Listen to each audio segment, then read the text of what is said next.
Non, il faut pas rigoler. C'est un avion, c'est un oiseau. Et non, c'est malheureusement Richard Donner, le réalisateur de plein de films, de plein de perles, notamment Superman, The Goonies. Oui. Qu'est-ce qu'il a fait d'autre L'arme fatale. L'arme fatale.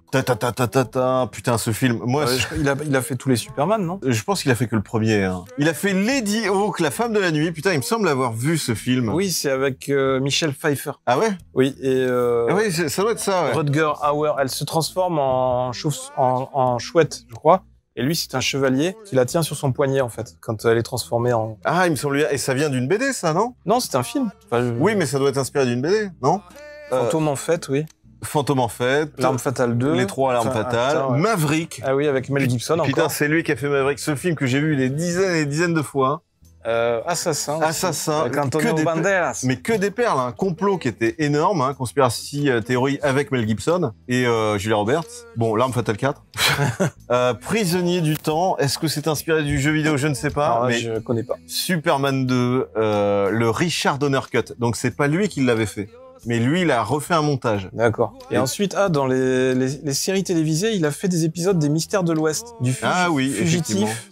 Qu'est-ce qu'on a? La 4e dimension aussi. Le 6e sens. 6e sens. Ah, c'était une série à l'époque. Je savais même pas. L'homme de fer, le Kojak aussi.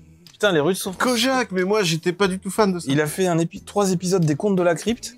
Oui, les Contes de la Crypte. The Man from Uncle. Ouais. Et il y a eu un film il y a pas longtemps de ça, donc un remake, donc 4e dimension. Au nom de la loi. Il a même fait des épisodes de Au nom de la loi avec Steve McQueen. Incroyable. Steve McQueen. Alors ça, c'est une super série. Je vous invite un soir, si vous avez le temps, si vous avez C'est génial. un peu de temps. C'est en noir et blanc, Vous déjà. aimez regarder en noir et blanc les vieux westerns, Voilà. avec cette musique Au nom de la loi, toujours au début là. Vous n'aimez pas la couleur? Vous allez devenir fan de la justice. Exactement. Ouais, donc c'est pas celui auquel je pense. Je pense que celui auquel je pense, c'est Toy, en fait. Mais par contre, ça a inspiré le film français Le Jouet, avec Pierre Richard. Ah ouais? Bah apparemment, c'est ce que j'ai lu. D'accord. Ah, il a produit ces films-là, d'accord. Oui, en tant que producteur. Il a produit X-Men. Oui. X-Men Origin Wolverine. Donc, c'est dommage. Il a produit des merdes. Sauver Willy. Malédiction finale. Plein de trucs. La reine des vampires, après... C'est avant la Reine des Neiges. Ça, c'est épisode 0. Et effectivement, il a refait un montage de Superman 2. Et putain, je suis curieux de voir ça, d'ailleurs. J'étais pas du tout au courant de ça. Ah, par contre, moi, j'ai vu hier, pas plus tard qu'hier, un extrait sur YouTube d'une scène coupée de L'Arme Fatale, avec Martin Riggs. Donc, si tu veux, on peut la regarder si tu connais pas. C'est une séquence du début du film où on en apprend un peu plus sur la personnalité de Martin Riggs, ou en fait sur sa personnalité suicidaire. C'est voilà la scène du sniper. C'est en fait il est. Celle-là? Ouais, il va en intervention dans une école parce qu'il y a un sniper qui tire sur les enfants. Bien joué.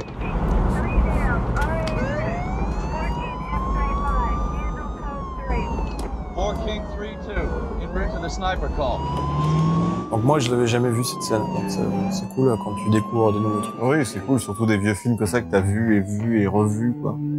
Et puis c'est vraiment un moment assez badass dans le film. Moi, j'ai fait découvrir ces films à ma femme qui ne connaissait pas, quoi. Bah, c'est pas sa culture. Et non. Elle avait juste entendu parler du film avec Jet Li, c'est tout. Et Bruce Lee. Mais non, mais l'Arme Fatale 4, quoi. Elle avait juste entendu parler du 4. Et en fait, il a expliqué dans une interview que cette scène a été coupée parce que il y avait eu... Il y avait des enfants, peut-être. Il y avait eu cet incident-là dans une école américaine quelques jours avant la sortie du film. Donc pour pas... Oui, ça aurait été pour... oui, ça aurait été pour limite. C'était un peu trop un sujet sensible. Les enfants avec des mecs avec des armes. Donc ça, c'était pour présenter le personnage, ouais, au début. What do you mean? I mean, does he shoot at random? Does he shoot specific kids? He missed what? He shot at random. Did you make the weapon? Automatic and You got hostages or anything like that up there? Not that we know of. Donc les mecs savent pas quoi faire, ils savent pas comment intervenir, ils attendent que le SWAT arrive. Get the hell back here! Ils sont immobilisés, les gamins sont bloqués, ils peuvent pas bouger, donc lui il décide d'y aller. Mais il a pas allumé sa clope. Ben non, parce que justement il essaye d'arrêter de fumer. Mais non, mais pas au début. Il a juste mis à la bouche pour se sentir sécurisé. Mais non, dans le 1, il essaye pas d'arrêter de fumer dans le 1. Si, je crois. Non, c'est dans le 2. Tu vas voir à la fin, tu vas voir. Ou c'est dans le 3. Get away!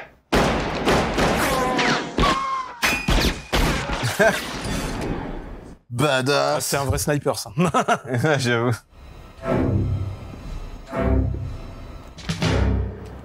I'm still here, asshole! What do you only do, kids? Shut up!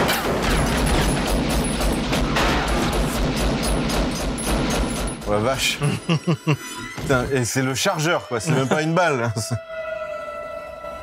C'est pas suffisant.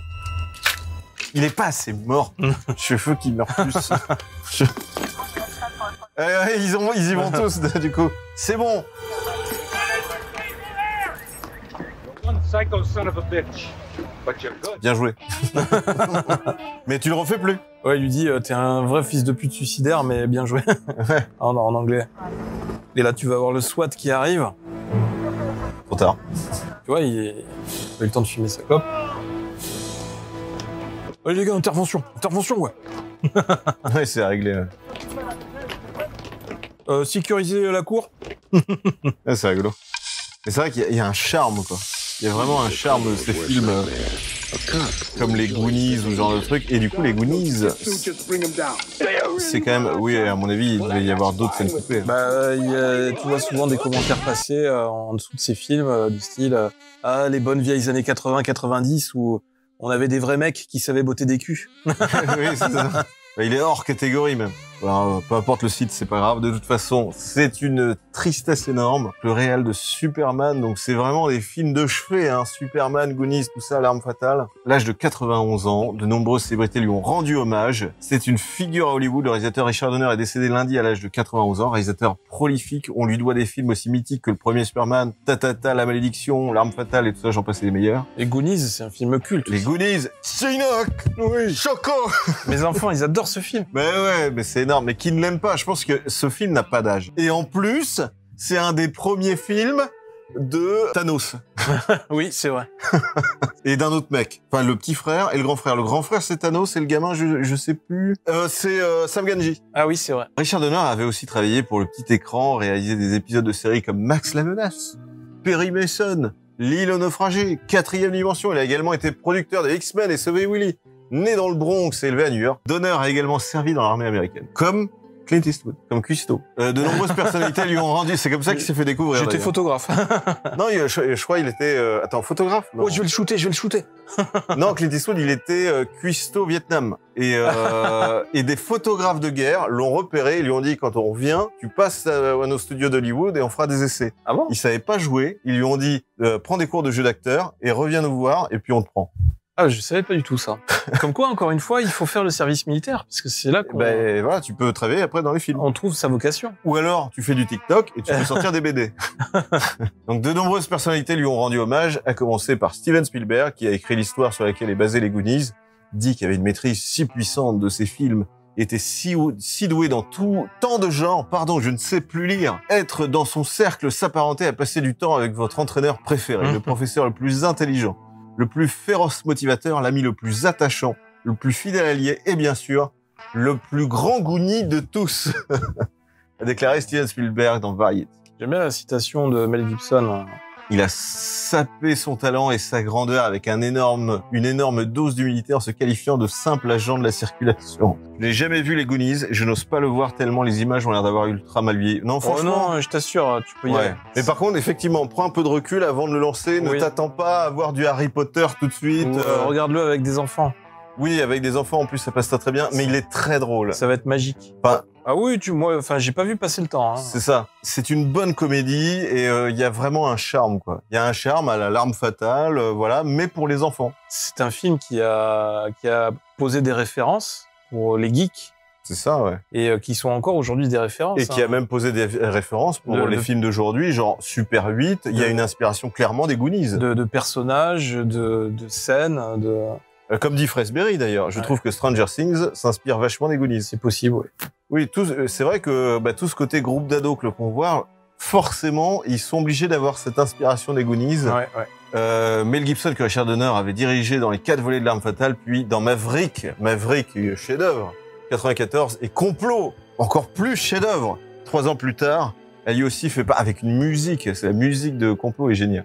Donner, mon ami, mon mentor, a réagi le comédien dans Deadline. Oh, les choses que j'ai apprises de lui, il a sapé son propre talent et sa propre grandeur. Il laissait son ego à la porte et demandait aux autres de faire de même. Ça, c'est bien dit. Il était magnanime de cœur et d'esprit, ce qu'il donnait généreusement à tous ceux qui le connaissaient. Si nous empilions toutes les bonnes actions qu'il a faites, cela s'étendrait jusqu'à un endroit inexploré du firmament. Putain la vache. J'ai improvisé. Il me manquera cruellement avec toute sa sagesse et son esprit espiègle. C'est vrai qu'en plus, Mel Gibson, c'est quelqu'un qui a pris beaucoup dans la vie, donc c'est vrai que Mel Gibson aussi, c'est quelqu'un qui, je pense, n'a pas mérité ce qui lui est arrivé. Tout à fait. Et c'est dommage parce qu'on a une longue période où on n'avait plus de films avec Mel Gibson et c'est triste, quoi. C'est vraiment triste. Richard Donner a eu la voix la plus grande et la plus puissante qu'on puisse imaginer. A commenté sur Twitter la star des Goonies, Sean Astin, voilà. Oui, c'est aussi, Sam Gamgee. Il lui est redevable. Ouais, il a attiré l'attention et rayé comme personne. Dick était tellement drôle, ce que j'ai vu en lui en tant qu'enfant de 12 ans, c'est qu'il était concerné par les autres. A tweeté Astin sur son TikTok. Il paraîtrait que le nouveau, ça s'en inspire aussi. Il y a un nouveau Goonies? Non, le nouveau ça. Ah, le nouveau ça, oh, putain, pardon. Ah, ça c'est vrai. Ça c'est possible. Mais après, ça, c'est vrai que à la base, c'est un remake de l'ancien. Et le nouveau s'inspire beaucoup déjà de l'ancien ça. Enfin, de l'ancien Hit. Mais est-ce que l'ancien Hit, avait une inspiration des Goonies? Je pourrais pas dire, parce que les deux sont quand même très vieux. Et à mon avis, le premier Hit est peut-être plus vieux que les Goonies, je pense. Enfin voilà, donc c'est triste, les amis. Ouais, ça devait arriver à un moment donné, hein. Voilà. Ça va continuer à arriver. De plus en plus de réalisateurs et c'est vrai que vont nous quitter. C'est pas le début parce que ça avait déjà commencé avec des belles perles telles que David Bowie, d'autres grands réalisateurs, d'autres grands producteurs. Moi, franchement, ça c'est un truc qui me touche énormément. J'ai vraiment un rêve par rapport à ce monde du cinéma ou genre de truc. J'aimerais un jour serrer la main ou en tout cas voir en vrai Clint Eastwood. Ah oui. J'ai des amis qui l'ont fait. Qui lui ont même parlé et j'en suis extrêmement jaloux. Ça pour le coup, pour moi, c'est mon acteur préféré de toute âge confondu. Et franchement, vu le temps qui passe, je me dis putain, je pense que je n'aurai jamais la chance de pouvoir le rencontrer. C'est triste, hein. On sait jamais, peut-être en faisant un film d'OVNI. Il s'intéresse aux ovnis. Ben, tu vas voir. Non, faut faire un film sur Donald Trump. Regarde, J.J. Abrams s'y intéresse. Ah oui, mais J.J. Abrams, je m'en fous. Est-ce que Clint Eastwood a fait un film sur les ovnis ou sur l'intelligence extraterrestre? C'est une bonne. Il me semble que oui. Mais t'imagines si, franchement, s'il y avait eu vraiment un match-up de ce type de réalisateur avec ce type d'acteur, même si bon, il a travaillé avec Mel Gibson, c'est déjà super. Et Richard Donner sur un film avec Clint Eastwood et tout ça, ça fait des étincelles, quoi. Plus Danny Glover, western, action, tuerie. Je suis jaloux de tes potes. Oui. J'ai une amie qui a fait la voix dans Au-delà, je crois que ça s'appelait Au-delà, le film, qui est du coup pas le meilleur film de Clint Eastwood. Et il y avait Matt Damon aussi, je crois. C'est une encyclopédie sur Clint Eastwood. en tout cas, s'il a fait un truc spatial, c'est Space Cowboys. Ah oui, c'est vrai. Enfin bref, merci Richard Donner. Pour tout ce que tu nous as procuré. Exactement. Thanks, hein, comme on dit là-bas, pour que tu comprennes aussi. Have a drink. Faut tout regarder, hein. Maverick, The Goonies, faut tout regarder, les larmes fatales, faut les refaire. Et moi, je vais chercher cette version Director's Cut de Richard Donner de Superman 2. Je suis curieux. Bisous. Respect. Je suis trop vieux pour ces conneries. Et je vous conseille d'ailleurs le film Alarme fatale avec Emilio Estevez, qui est une super parodie.